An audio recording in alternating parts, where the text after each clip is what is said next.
Louvado seja o nome do Senhor. Eu quero cumprimentar toda a igreja com a paz do Senhor Jesus. Tão bom estar na casa do Senhor, né, irmãos? Eu quero aproveitar nessa noite, cumprimentar também a todos os nossos ouvintes da rádio 106.1, a todos que nos assistem pela internet, nossos amigos, nossos queridos presidiários, e a todos que nos ouvem dos seus carros, nas suas casas, aonde estiverem. Deus tem uma palavra para a sua vida, e esse culto, Ele está trazendo uma bênção para a sua casa, ou onde você estiver. Sejam bem-vindos também a esse lugar, no nome do Senhor Jesus, amém? Igreja, se coloca de pé. Eu quero continuar a palavra que nós trouxemos no domingo passado. Então abram as suas Bíblias em Josué, capítulo 1, por favor. Eu quero ler com vocês o verso de número 6, 7 e 8, por gentileza, tá? Vamos continuar a palavra de domingo passado. Josué, capítulo número 1, versículo de número 6, 7 e 8. Todos encontraram? Amém, amém. Vamos lá então.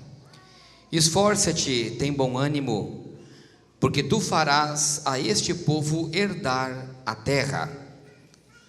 Então somente esforça-te e tem muito bom ânimo, para teres o cuidado de fazer conforme toda a lei que o meu servo Moisés te ordenou. Dela não te desvies nem para a direita, nem para a esquerda, para que prudentemente te conduzas por onde quer que andares. Não se aparte da tua boca o livro desta lei, antes medite nela de dia e de noite, para que tenhas o cuidado de fazer conforme tudo quanto nela está escrito, porque então farás prosperar o teu caminho, e tão prudentemente te conduzirás. Eu quero ler essa parte final, aonde diz assim: então farás prosperar o teu caminho, e então prudentemente te conduzirás. Amém? Eu quero que você feche seus olhos um pouquinho, incline sua cabeça e ore mais uma vez comigo. Pai, no nome do Senhor Jesus, eu quero te pedir, Senhor, agora, nesse momento, papai, repreenda todo o espírito de distração que esteja nesse lugar. Traga, Senhor, uma paz sobre esse lugar, Senhor, que sobrepasse a todo entendimento na nossa mente e no nosso coração. Abra, Senhor, agora a nossa mente para reconhecer e entender a sua palavra, Pai. Debaixo de todas as coisas que estão aqui, Senhor, eu te peço que a tua palavra, ela seja, Senhor, soberana, Senhor, através, Pai, da ação que ela pode ter em nossas vidas. Eu apresento, Pai, as nossas vidas nesse momento, no nome de Jesus. A igreja diz amém. Pode tomar assento no nome do Senhor Jesus. No domingo passado, para todos, e eu creio que uma grande maioria estava, mas para uma pequena maioria que não estava, eu quero somente trazer um pouco a um recordatório na mente de vocês. O Senhor falava através da vida do servo Josué. Nós vimos que Josué, ele esteve muito tempo ao lado de Moisés, e Moisés, ele chegou no momento da sua vida em que o Senhor disse para ele: Moisés, os seus dias já estão se findando, você vai morar com os teus antepassados, e agora chame ao teu servo Josué, e unja ele agora ao líder dessa nação, e ele conduzirá esse povo para entrar na terra prometida, e irá contigo também Calebe. Os dois que estiveram na terra prometida, que foram e viram a terra, acreditaram na palavra que Deus tinha dito, que eles poderiam possuir a terra. Então ele vem, e naquele momento, com certeza, era uma certa despedida de Moisés com todo o povo, e também com Josué e Calebe, com aqueles dois que estiveram desde o princípio, que estiveram no deserto. E para aqueles que conhecem, como a maioria conhece a história, vocês sabem que praticamente Josué e Calebe, eles foram os que entraram, e nem mesmo Moisés, ele teve a oportunidade de conhecer a promessa que Deus tinha feito para todos os seus antepassados. E nós entendemos que, eu imagino, e se colocando no lugar de Josué, eu gostaria que você se colocasse.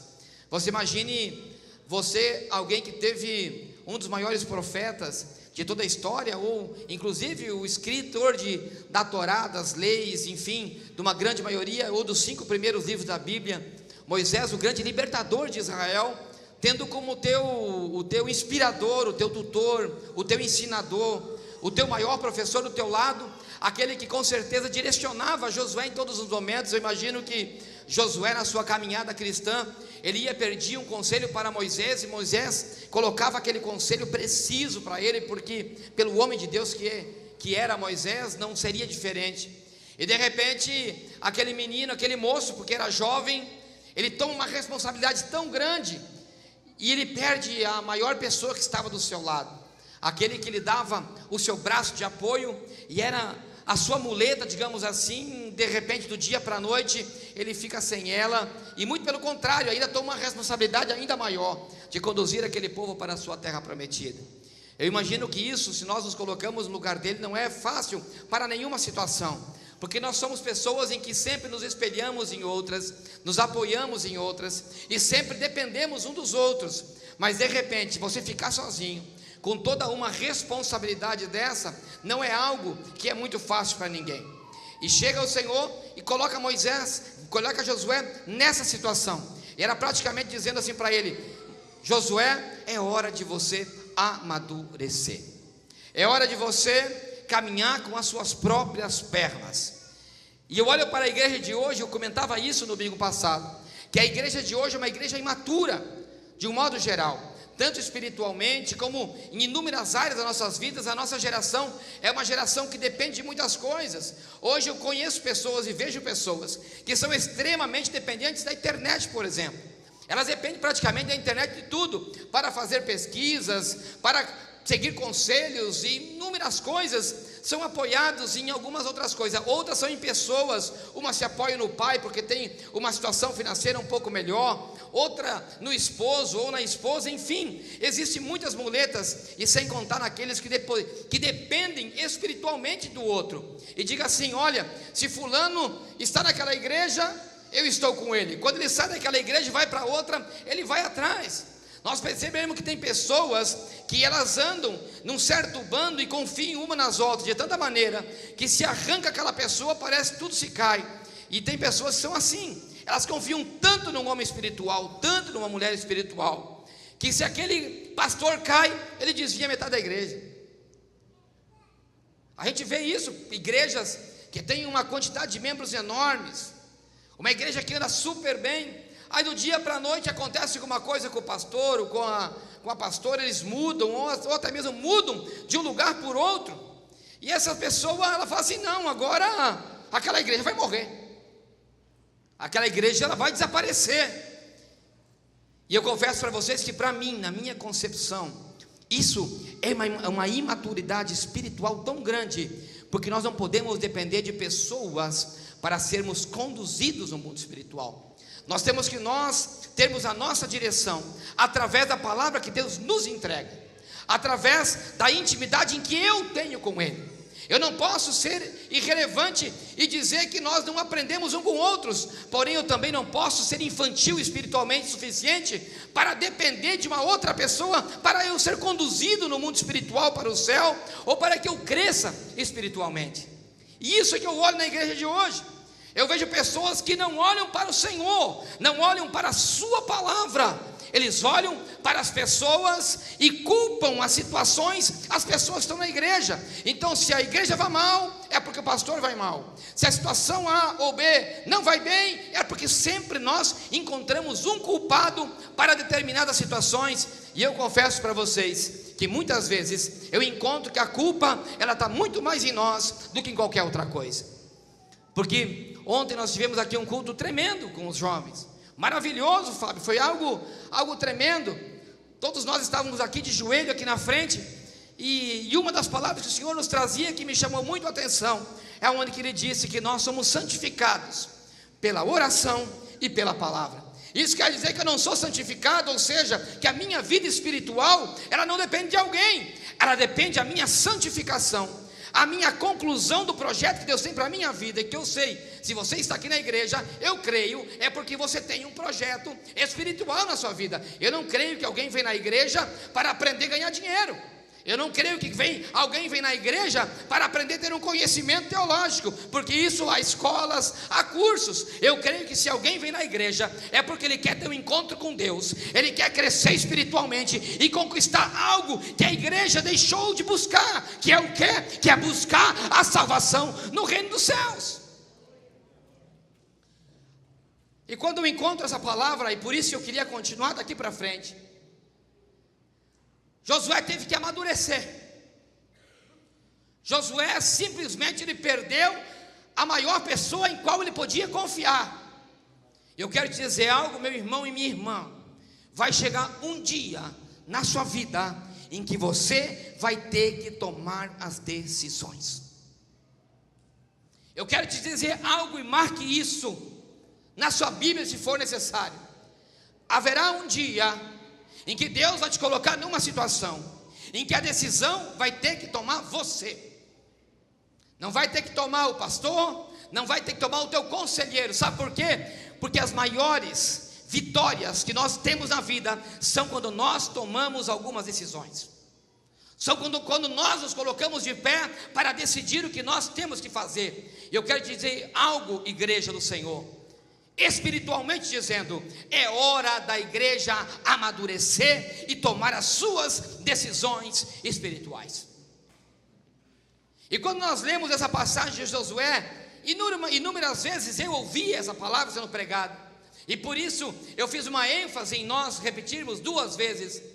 O final dela, ela termina em algo que todos nós gostamos muito de ouvir, e ouvimos inúmeras mensagens, na qual nós lemos que a palavra do Senhor diz que o Senhor diz para Josué, dá uma palavra para ele, dizendo: esforça-te, tão somente esforça-te, não se aparte de ti, da tua boca, o livro dessa lei. Não somente isso, medite nela de dia e de noite, para que seus dias sejam prósperos.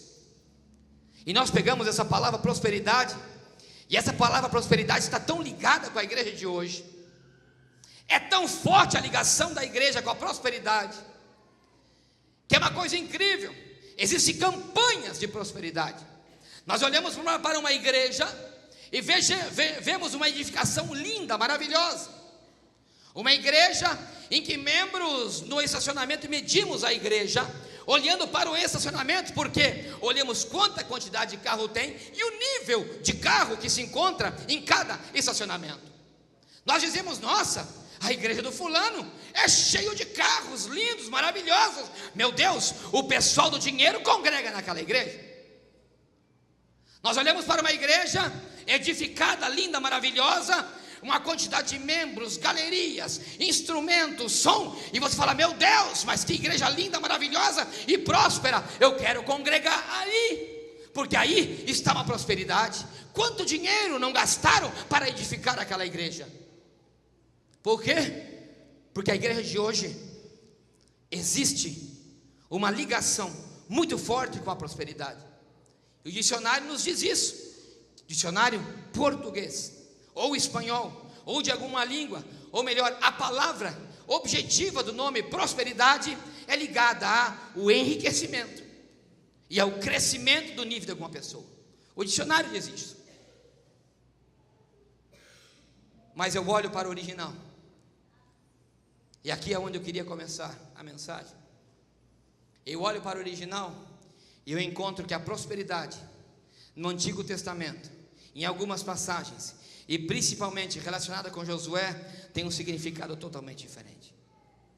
Existem 5 significados principais para a palavra prosperidade no Antigo Testamento, e em ênfase a esse versículo. Primeira, fala de fertilidade.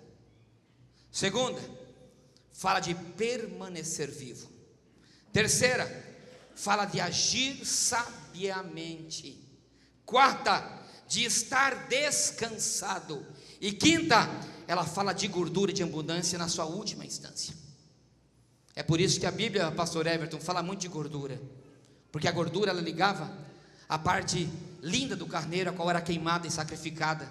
Então, quando havia queima de gordura, havia uma prosperidade sobre aquele a qual ofertava aquela gordura.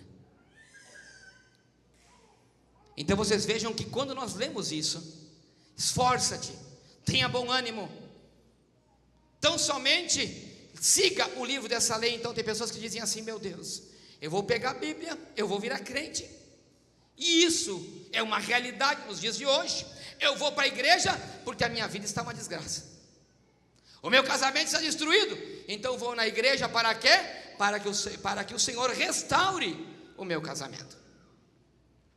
Eu estou na dívida, já tentei tantas coisas, perdi tudo, eu vou para a igreja, eu vou dizimar, eu vou ofertar, porque inúmeros testemunhos nós ouvimos que a oferta e o dízimo faz com que haja uma prosperidade e repreenda o devorador. Então eu vou para a igreja porque eu quero sair das minhas dívidas.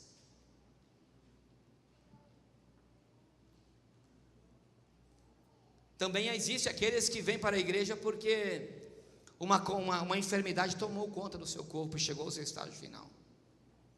Porque ele diz: agora já não tem mais jeito para a minha vida, o câncer tomou meu corpo de forma generalizada, em que eu tenho 2 ou 3 meses de um diagnóstico médico para que eu venha me recuperar a plenitude da minha saúde, senão eu morrerei.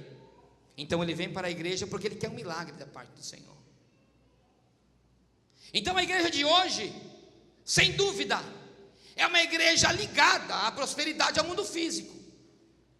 Sendo como assim nós falávamos com os jovens ontem aqui, nós víamos que se você olha para a teoria de salvação, você encontra que a salvação não tem nada a ver com o mundo físico, muito pelo contrário. A preciosidade para o Senhor, a prosperidade na ótica de Deus não está nesse mundo. A prosperidade e a ótica de Deus está em um lugar aonde eu e você vamos morar, ou seja, vão morar aqueles que forem salvos. Tanto é que diz a palavra do Senhor que a Nova Jerusalém, as suas ruas serão de ouro e o seu mar será de cristal. Então, se alguém quer realmente uma prosperidade material, meu irmão e minha irmã, eu quero te dar uma notícia: a maior prosperidade não está aqui, a maior prosperidade está na Nova Jerusalém, que um dia ela virá sobre essa terra de volta. Então, quando eu olho para a igreja numa ótica espiritual, e eu creio que o chamado de uma pessoa é para isso, eu não creio que um chamado de alguém para uma regeneração, para uma transformação, ele é simplesmente para o meu corpo físico. Não, porque se eu olho para a Bíblia desde o seu princípio até o seu fim, e se a Bíblia é a maior verdade no mundo de mentira a qual vivemos hoje, se essa Bíblia é a maior verdade, eu tenho que entender que o meu olhar, que a minha direção, ela não é para esse mundo, que o meu olhar e a minha direção é para o mundo espiritual. Então, quando eu entro na igreja para mim buscar uma prosperidade, eu não entro para mim buscar uma prosperidade para o mundo físico, eu entro para jantar, para encontrar o quê? Um descanso para a minha alma, que é prosperidade. Eu venho para encontrar uma sabedoria, para que eu possa agir com sabedoria, porque também é prosperidade. E a palavra que eu tenho para você nessa noite é para que você entenda que a prosperidade não é como você pensa. E se você olha para isso, e quando eu li essa palavra hoje à tarde, o Senhor me trazia a figura de Gideão. Você pensa um moço que entra numa época de juízo, numa época de Israel, onde os midianitas tinham tomado Israel, aonde havia uma escassez de comida. Não havia comida, por quê? Porque os midianitas tomavam toda a comida da casa daqueles que eram de Israel. Não havia trigo, tanto é que Gideão estava malhando um trigo no lagar. Por quê? Porque quando eles colhiam o trigo, os midianitas vinham e roubavam tudo que eles tinham. Então eram pessoas que estavam passando por uma grande dificuldade financeira. Tudo o que eles tinham praticamente era roubado. E é incrível, meus irmãos e minhas irmãs, olha para a sua vida hoje. Você ganha um salário e ele não dura para nada, porque existe inúmeros que estão tomando a nossa, é a luz, é a água, é não sei o que, é o juro bancário, é os impostos, é não sei o que. O dinheiro parece que não vale nada. Aí nós dizemos que é o devorador. Não é o devorador, é a situação em que nós vivemos hoje nesse mundo. Aí o que acontece?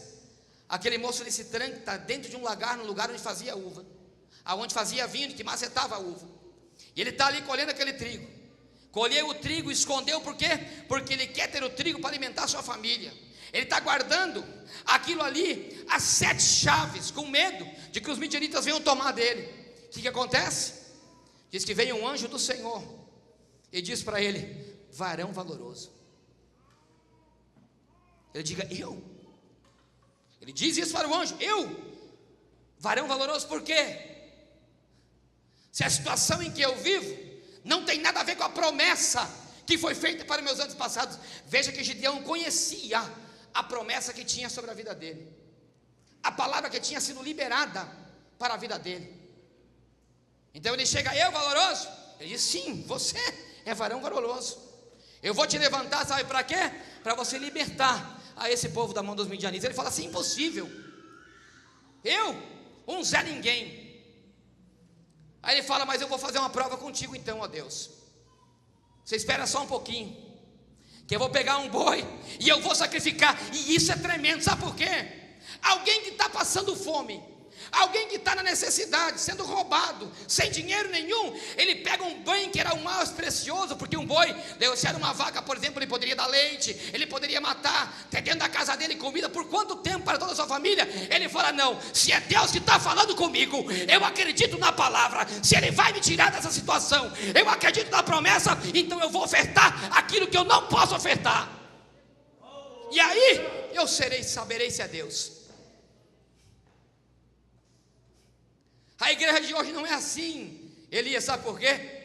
Porque a igreja de hoje é assim, ela pensa na prosperidade própria, ela não pensa na prosperidade do reino espiritual, ele não pensa na promessa que Deus liberou sobre a vida dele, porque o importante para ele é o que ele tem no bolso, o importante que tem para ele é a sua casa, não é o importante para ele, não é o que é com as outras pessoas que estão ao seu redor.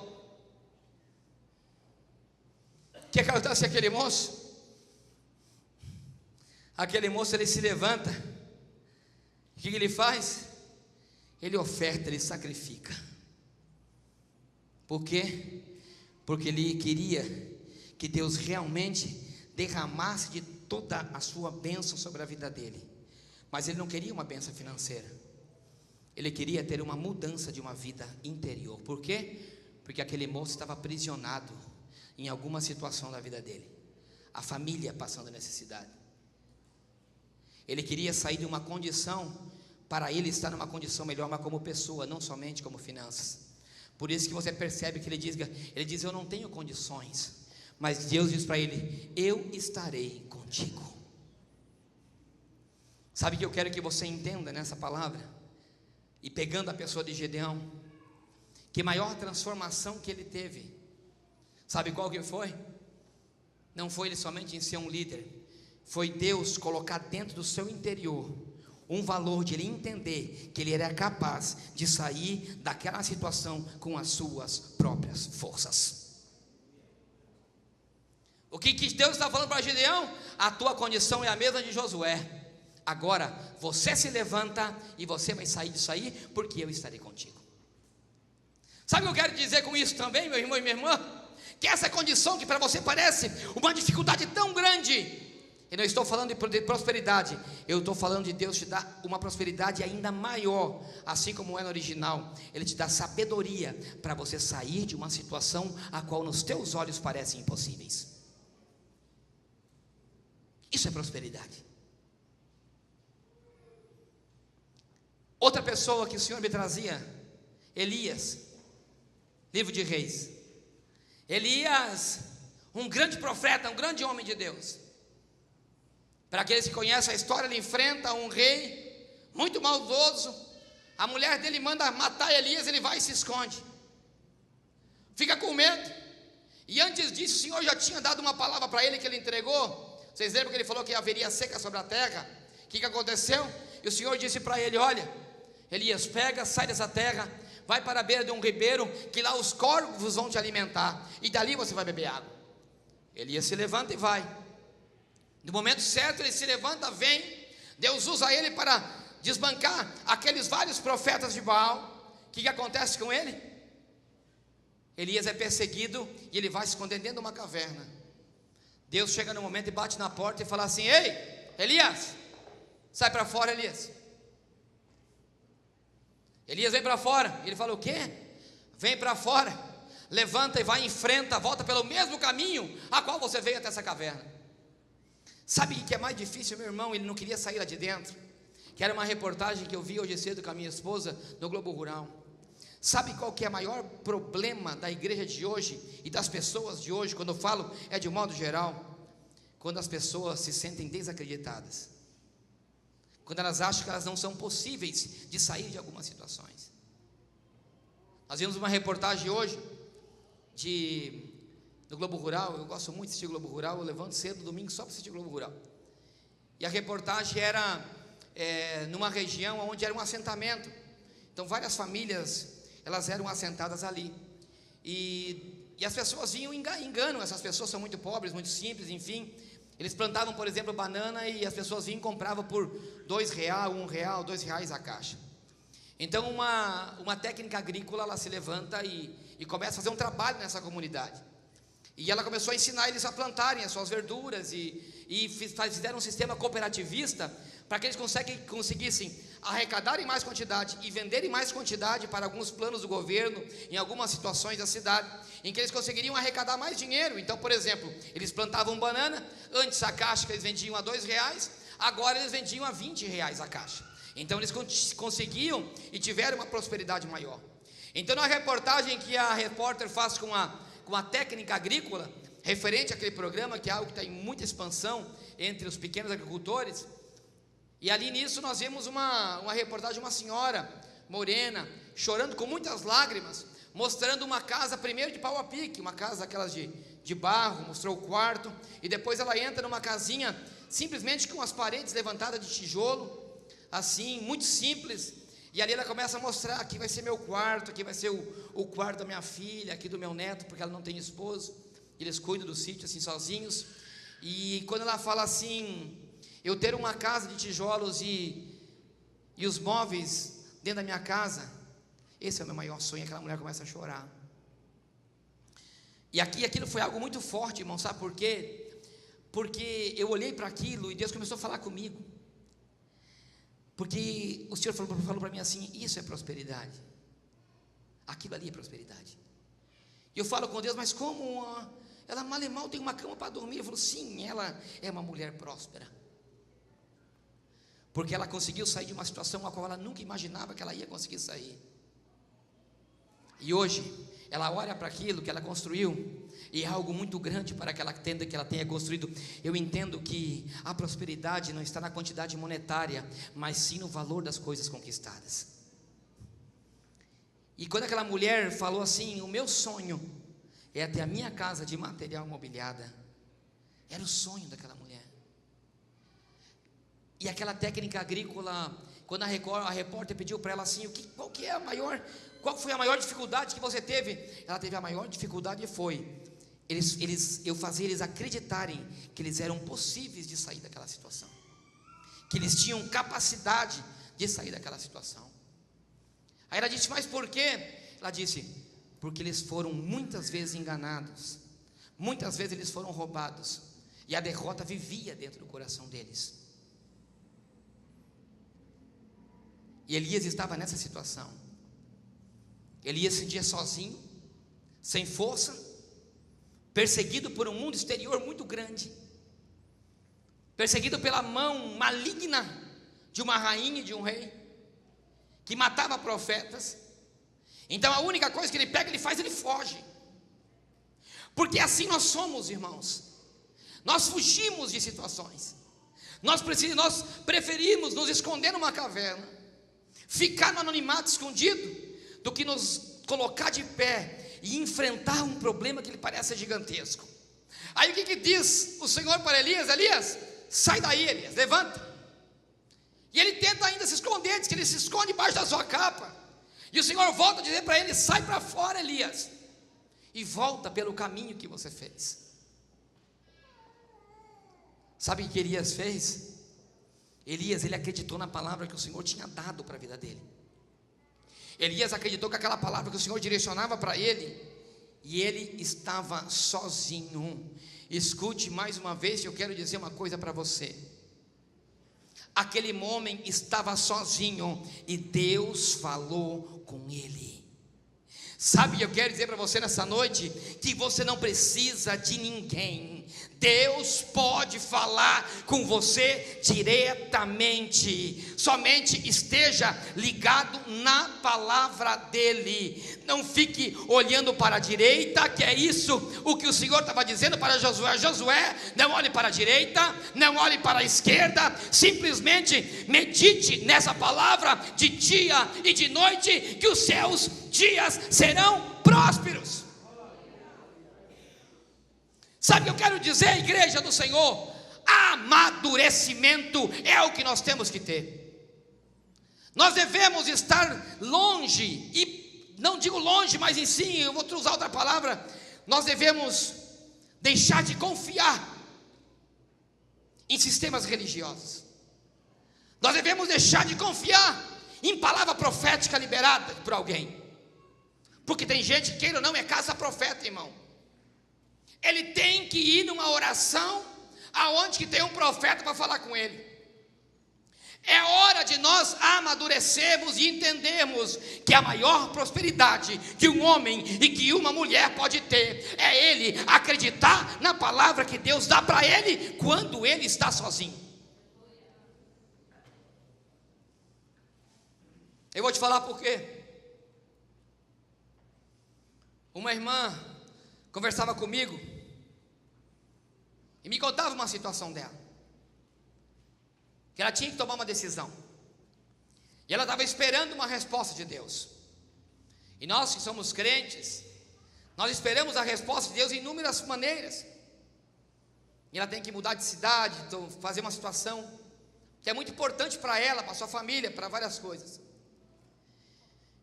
Então ela disse que já tinha tido algumas respostas, que Deus tinha usado algumas pessoas para falar com ela. Aí eu disse para ela: irmã, eu vou lhe dizer algo. A maior resposta de Deus, ela vai estar no teu coração. A maior resposta de Deus é quando haverá paz no teu coração, e quando Deus falar diretamente contigo, através da sua palavra.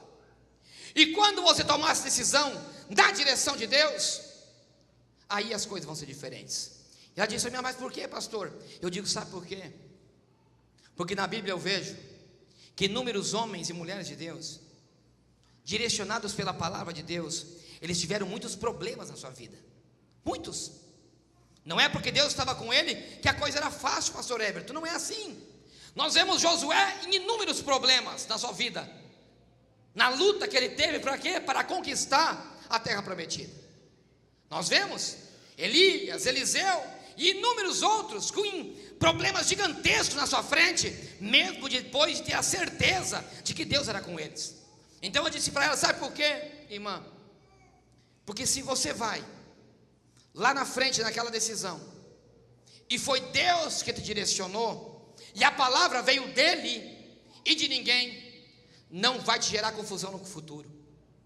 Ela falou: por quê? Sabe por quê? Porque quando nós ouvimos uma palavra profética de alguém, mesmo que seja Deus realmente falando, através de uma boca de um profeta, diz: vai naquela direção, e você for, quando você chegar na metade do caminho, e a coisa for ruim, vai gerar dúvida em você.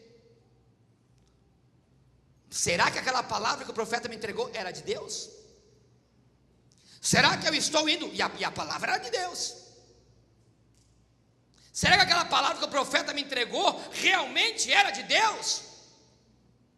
Agora, quando Deus fala contigo, através da sua palavra, o vento pode soprar, o mar pode se levantar, mas quando você sabe que foi Ele que te deu a palavra, que é Ele que está contigo no barco, você vai dizer assim: a coisa pode ficar ruim e pode ser ainda pior, mas se Ele está comigo, eu vou vencer, porque a palavra não veio de homem nenhum, a palavra veio dEle.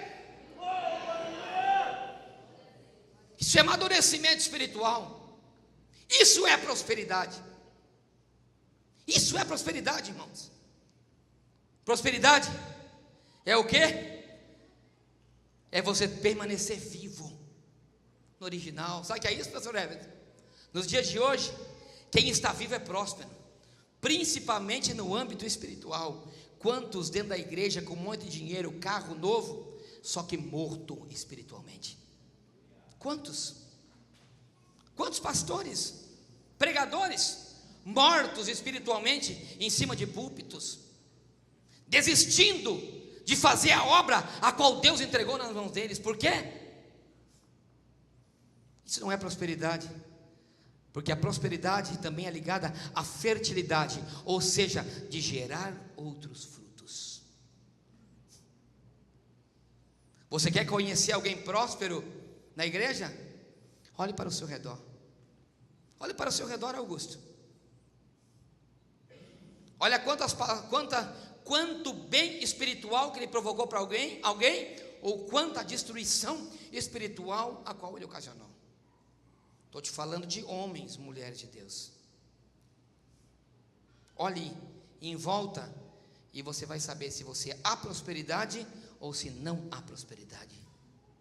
Porque a prosperidade fala de fertilidade no mundo espiritual. O que é fertilidade? Gordura e frutos.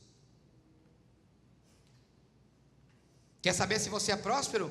Não olhe para as suas contas. Olha o quanto você tem crescido ao teu redor. Sabe quando você vê isso? É quando alguém vem, te abraça e diz assim: o teu sorriso naquele dia marcou a minha vida. Você pode encontrar prosperidade no sorriso de alguém, no aperto de mão de alguém. Quando você encosta em alguém e alguém fala assim: eu não sei, mas quando você apertou minha mão eu senti algo diferente. Eu me sinto bem do teu lado, você me faz bem. Isso é prosperidade. Porque nós estamos falando de fertilidade espiritual. Eu estou falando nessa noite, eu quero dizer para todos que me ouvem, igreja do Senhor, é hora de nós amadurecermos. É hora da igreja se posicionar verdadeiramente no original como tem que ser, em que o foco da igreja não é dinheiro, em que o foco da igreja são almas, em que o foco da igreja não é si próprio e sim os outros, em que o foco da igreja não importa como ele está, mas importa como nós estamos. Sabedoria. A igreja de hoje não tem sabedoria, briga entre si própria. A igreja de hoje mede a prosperidade pela quantidade de membros dentro da igreja. A igreja de hoje mede a prosperidade pela quantidade de igrejas que tem. Igrejas cheias de membros, mas com poucas almas. Igrejas cheias de registro de livros de membros, mas poucos no livro da vida. Sabe por quê? Porque a igreja de hoje está ligada muito mais no mundo material do que no mundo espiritual.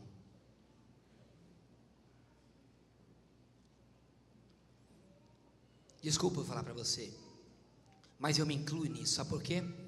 A igreja de hoje, pastor Carlos Alexandre, perdeu o foco. A igreja de hoje não ora. Eu disse para minha esposa, tem pessoas que podem achar que sou maluco. Eu faço parte de, como todos têm Instagram, eu tenho um também.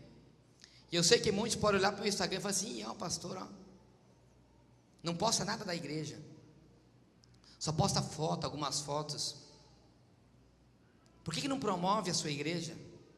É porque a minha intenção não é promover a igreja, a minha intenção é alcançar vidas que precisam ainda ouvir a palavra.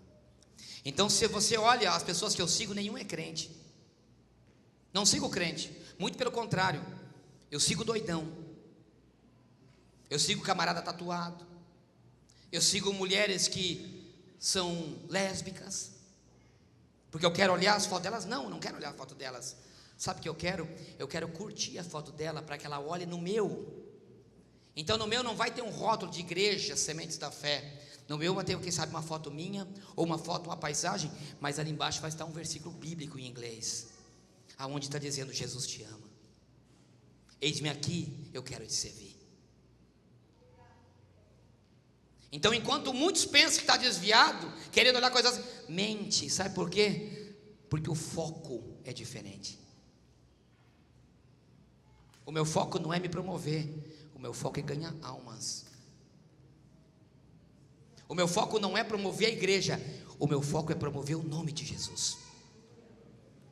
O meu foco não é o meu ministério, o meu foco é o ministério dele, que marcou a terra, marcou o rumo da história.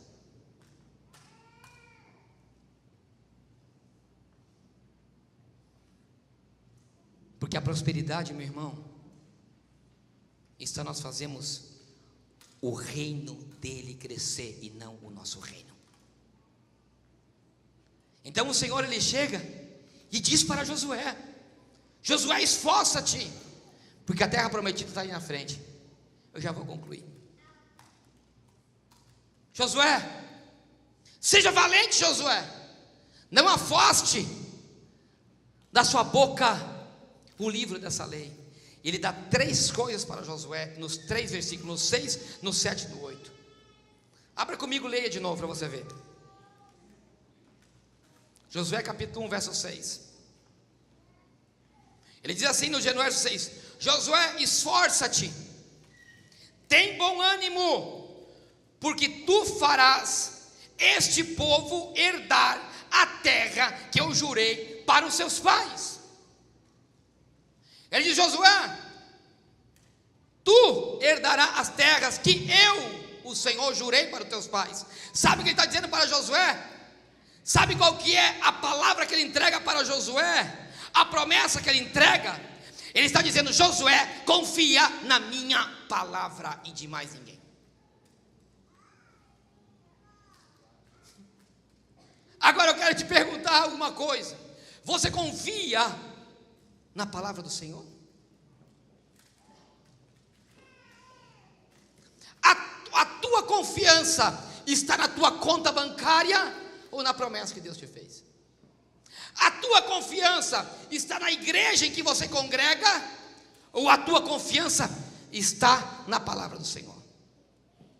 A tua confiança está no teu matrimônio para você ser salvo, na tua esposa ou no teu esposo, ou a tua confiança está na palavra do Senhor? Verso 7, ele diz algo: então somente esforça-te e tem muito bom ânimo, para teres cuidado de fazer tudo conforme a palavra do Senhor te dizer.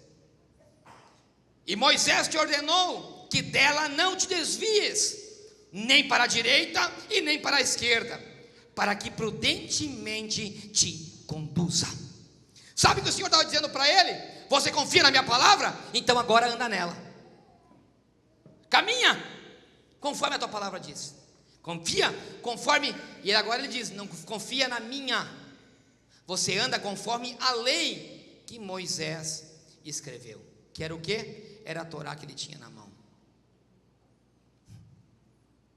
Aqui nós vemos 2 etapas. Uma em que Josué confia no Deus espiritual em que ele é. Quem é que confia em Deus aqui? Levanta a sua mão. Seja sincero.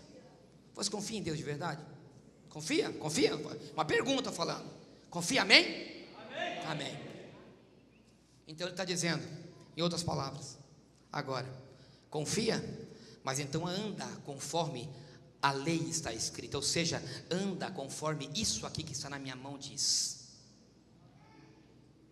Então se aqui diz, não mente, não mente mais. Não se prostitui, não se prostitui mais. Não roube, então não roube mais. Seja bondoso, então seja bondoso. Não seja irado. A palavra diz sempre ser paciente. E por que tem vezes que você arrebenta em casa com a tua esposa e com os teus filhos? Me explica. No momento levanta a mão, dá glória a Deus e aleluia. Mas em casa não conduz conforme diz a palavra. E aqui tudo é um conjunto para chegar à prosperidade. Ele está dizendo em primeiro lugar o quê? Confia. no que eu estou te dizendo, Josué. Em segundo lugar, ande conforme a lei que está escrita. Doutrina religiosa? Não, não é doutrina, é a palavra que está dizendo. E ele continua dizendo no 8: não se aparte da tua boca o livro desta lei, antes medite nela de dia e de noite, para que tenhas cuidado de fazer conforme tudo o que aqui está escrito, porque então farás prosperar o teu caminho. Terceira coisa que ele diz aqui, o que ele diz aqui? Não aparte da tua boca o livro dessa lei. O que ele está querendo dizer? Tira isso aqui do escrito e coloque aqui dentro. Não aparte da tua boca, ou seja, o que é que sai de dentro de você? É o que você fala. E o que você fala reflete o que você é como cristão. A realidade é essa. Uma coisa é você ler a palavra, outra coisa é o que sai da tua boca. Por isso que Tiago diz que a língua é um membro tão poderoso que pode incendiar todo um corpo, no âmbito espiritual. O que o Senhor estava querendo dizer para Josué era o seguinte: para que haja prosperidade, para que haja fertilidade na tua vida, no teu ministério, no teu casamento, na tua casa, na tua conduta de vida, você tem que ter o quê? Primeiro, confiar em Jesus. Segundo, você tem que fazer o quê? Andar conforme ele andou. Em terceiro, você tem que dar testemunho como é que você tem que ser. Em outras palavras é isso.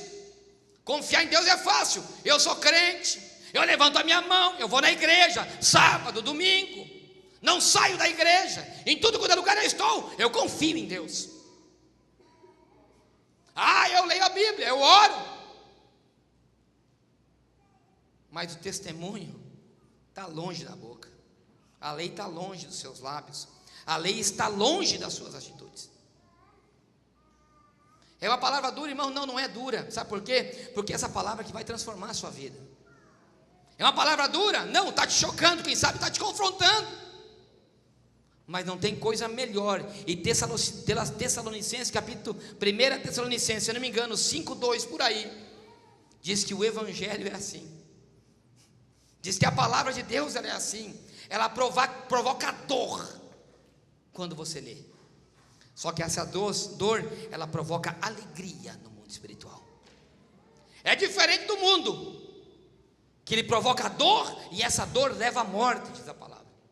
Mas essa não, quando ela é confrontada, ela nos traz dor, mas ela restaura o quê? A vida. E isso significa prosperidade no Antigo Testamento, no original. Por quê? Porque diz que prosperidade é permanecer vivo.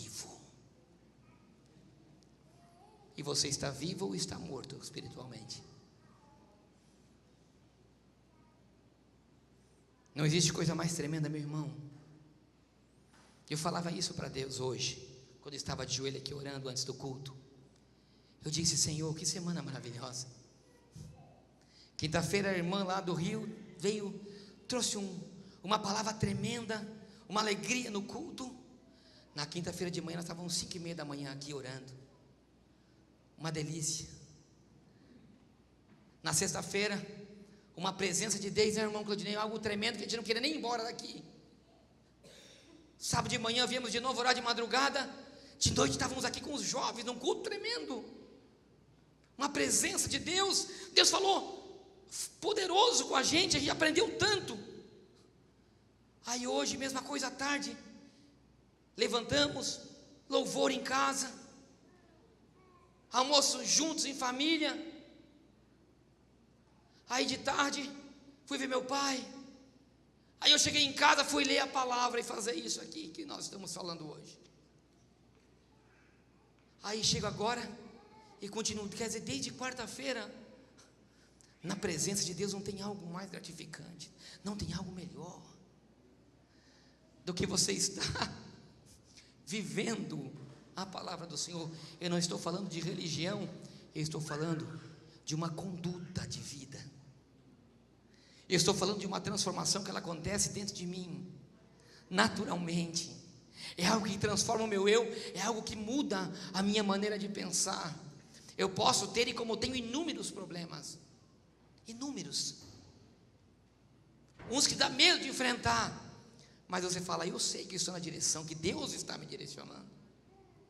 Eu sei que eu estou tratando de fazer o meu melhor possível, para que essa palavra, ela saia da minha boca, não quando eu prego para vocês.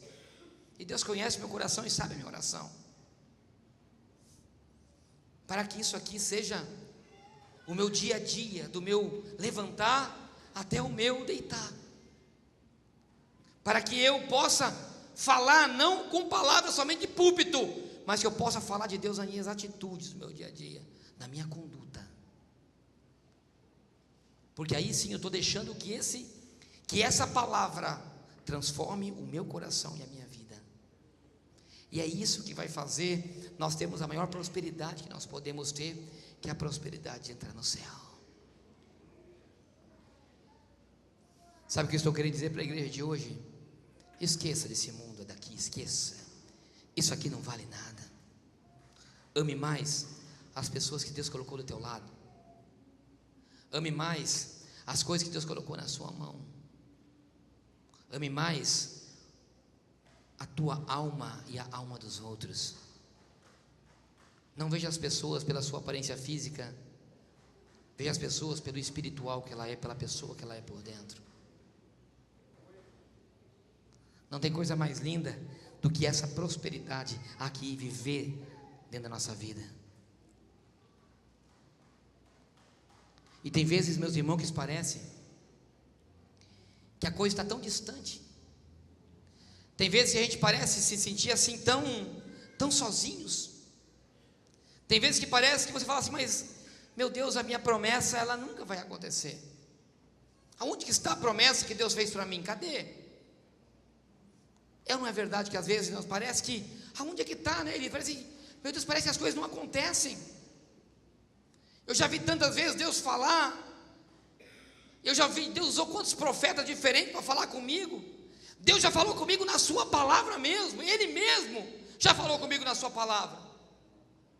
E tem passado 1 ano, 2 anos, 3 anos, mas ainda a coisa não tem acontecido na minha vida. 4, 5, 6, 7, 8, 10, 15, 20. Quando é que a minha promessa vai acontecer? Eu quero dizer uma coisa para você. Se Deus, Ele te prometeu. Eu não estou falando isso, irmãos, porque eu sei que várias vezes Deus já falou isso para você, e você deve ter ouvido isso falar. Mas eu quero te ressaltar isso mais uma vez, em cima da palavra do Senhor, em cima desse contexto que eu estou querendo dizer. Eu quero dizer uma coisa para você, e abra bem os teus ouvidos de novo. Se Deus te prometeu algo, Ele vai cumprir. Eu quero que você receba essa palavra. Você pode dizer, eu creio. Eu quero dizer de novo, levanta a sua mão. Isso mesmo, pode levantar a sua mão. Eu quero que você que está em casa, você que está me ouvindo pela rádio, quer dizer algo. Se Deus prometeu na tua vida, Ele vai cumprir. Eu, como profeta aqui dessa casa, dessa igreja, eu quero determinar isso. Eu quero dizer algo para você de novo. Se Deus prometeu isso na sua vida, Ele vai cumprir. Há base bíblica para isso, pastor? Há base bíblica. A base bíblica, nesse texto em que nós dizemos, e que para mim é uma das histórias mais lindas, de perseverança, fé e paciência, que eu encontrei em toda essa Bíblia. Eu leio para você, capítulo 15, do mesmo livro de Josué. A promessa era de que eles saíssem da terra prometida aí, quando eles entrassem do Egito, e quando eles entrassem na terra prometida, que a terra fosse repartida conforme as tribos. Essa era a promessa. Deus tinha dito para eles. Moisés, infelizmente, ficou fora. Quem entra? Josué e? Estão ligados então. Josué e Caleb. E Josué chega no momento e ele começa a repartir a terra. Para quem? Para aqueles que tinham as famílias, para os cabeças das tribos. Manassés, Rubem, aqueles que eram da linhagem dos filhos de Israel. Os 12 filhos, as 12 tribos, ou seja, os 12 filhos que Jacó teve, são as 12 tribos de Israel, e a sua descendência acrescida dos filhos de José, Efraim e Manassés. Era promessa. Então quando Josué possui a terra, Deus dá vitória para eles, ele começa a repartir. Toma aqui Rubem, toma aqui Levi, toma aqui Judá, toma aqui Manassés, toma aqui fulano, toma aqui Ciclane, e reparte a terra. E de repente termina. Aí tem um camarada que, quem sabe ele diz assim: meu Deus, Deus esqueceu de mim.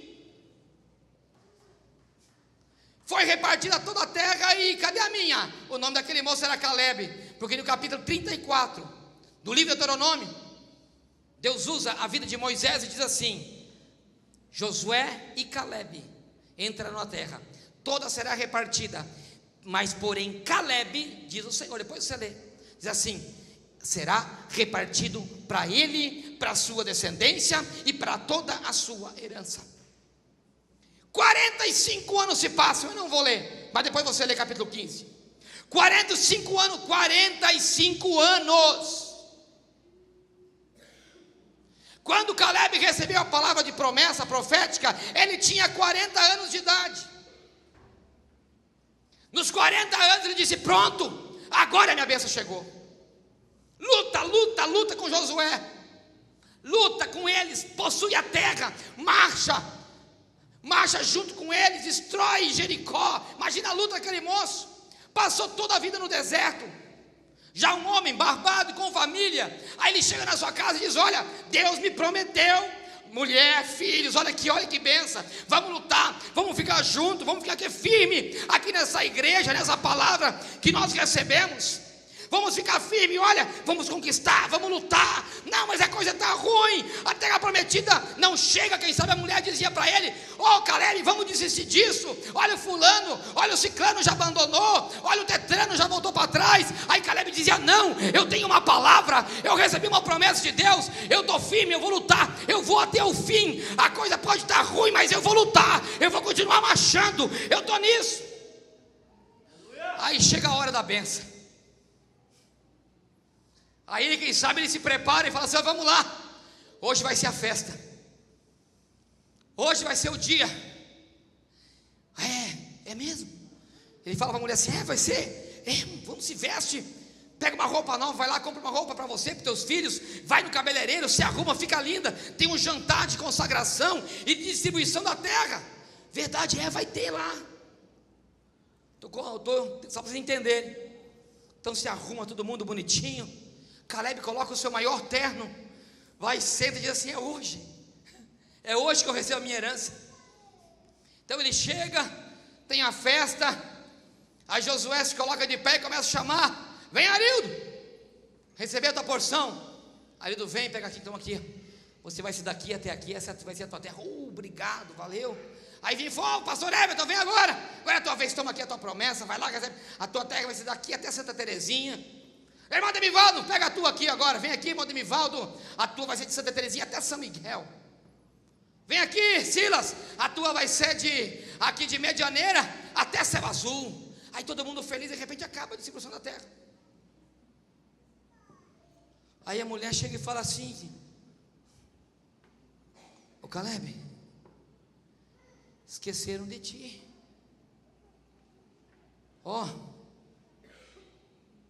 Você não está na patota aí não,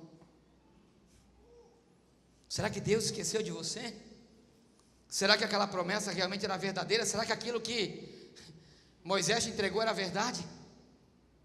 Será que aquela palavra profética que o profeta liberou era verdade? Meu irmão, e tem situação que é bem assim dentro da igreja. A coisa nunca acontece e as pessoas que estão ao teu redor começam a colocar dúvida no que Deus falou. Porque o tempo passou, porque o CD não veio, porque a consagração não chegou, porque aquela promessa financeira não veio, o casamento não é restaurado, o marido não voltou para casa, muito pelo contrário, casou com outra.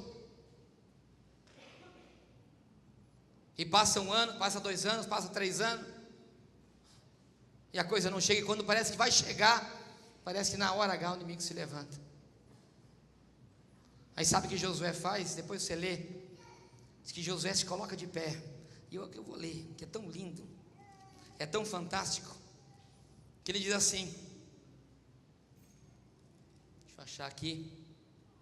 Então os filhos de Judá chegaram, capítulo 14, verso 6. Então os filhos de Judá chegaram, e Josué em Gilgal, e Caleb, filho de Jefoné, o quenezeu, ele disse: tu sabes a palavra que o Senhor lhe falou a Moisés, homem de Deus, em Cades Barneia, que era no dia, ele tinha memorizado o dia e o lugar aonde Deus tinha prometido para ele.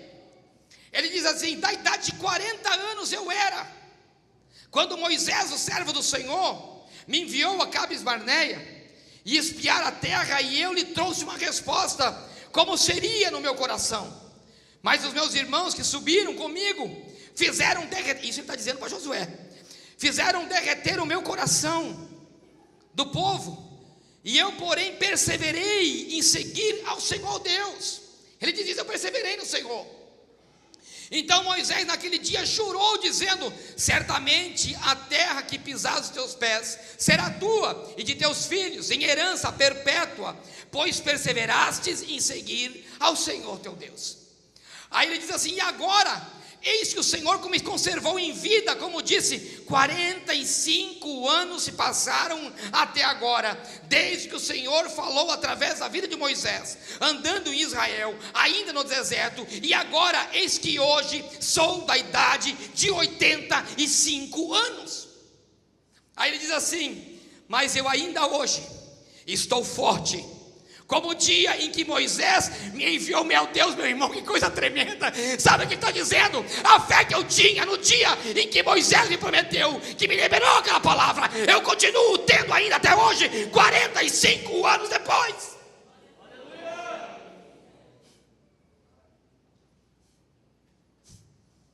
Consegue entender o que é isso, Fábio? E ele não só diz que ele acreditava na promessa, mas sim que a força dele receber aquela promessa continuava sendo a mesma de 45 anos atrás. Ele continua dizendo: qual é a minha força como eu era, tal agora é a minha força para a guerra e para sair e enfrentar. E olha o que ele diz no verso de número 12: agora pois dai-me esse monte que o Senhor me prometeu naqueles dias. Sabe o que você tem que fazer? Você tem que parar de ficar choramingando nos cantos, se colocar de pé e dizer: Senhor, sabe aquela promessa que tu me deu, aquela palavra que tu me entregou, eu ainda tenho força para prosperar nela, eu ainda tenho força para lutar por ela. Então, Senhor, cumpre a tua palavra, e eu quero agora a minha promessa.